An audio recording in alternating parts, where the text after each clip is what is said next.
The 2022 MLB season ends today, and the playoffs are right around the corner. The 2022 playoff bracket is already set, and with the way it looks, we could be in store for one of the greatest postseasons in recent memory. So today, I'm going to break down each series, everything you need to know about them, and of course, give my picks. So without further ado, let's get straight into it.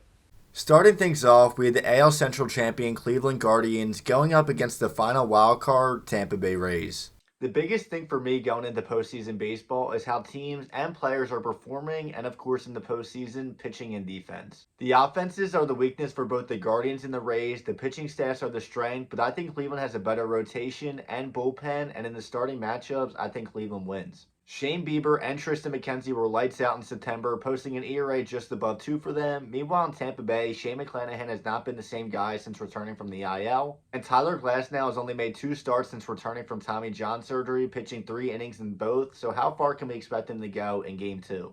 Moving on over to the other AL wildcard matchup, we had the top wildcard Toronto Blue Jays going up against the second wildcard Seattle Mariners. The Blue Jays are hot. They're coming off their best month of the season in September, and they're one of the best teams at home during the regular season. I think Seattle's rotation and bullpen is much better than Toronto's, and I think the offense can produce enough runs where they win these games. It's going to be tough going north of the border, but I think the Mariners take this series in 3.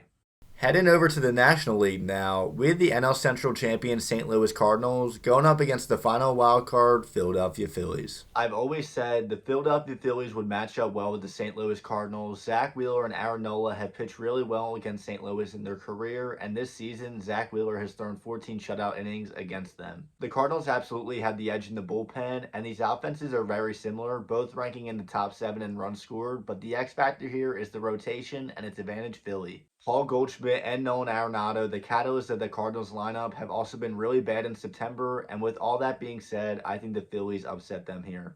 Last but not least, and to wrap up the wildcard matchups, we had the top wildcard New York Mets going up against the 5th seed San Diego Padres. In my opinion, the Mets-Padres series is the most difficult one, and I think it's going to be the best wildcard series out of all 4. I think the New York Mets are a much better team than San Diego, but the 2 things the Padres have going for them, will Starling Marte play in the wildcard matchup, and Yu Darvish and Blake Snell have been really good throughout their careers against the Mets.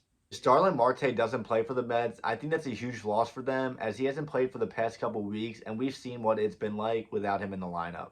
I'm torn on who to pick here, so if Starling Marte plays, the Mets win the series. If he doesn't, the Padres will win it. So I have the Guardians, Mariners, Phillies, and Padres all advancing. And starting in the ALDS, I have the Guardians and the Yankees, and I think the Yankees take this pretty easily. The Yankees took 5-6 versus Cleveland this season, and they're 11-4 against them since 2020, and they've also beaten them in the playoffs a few times in recent years. And I just think New York is a better team here.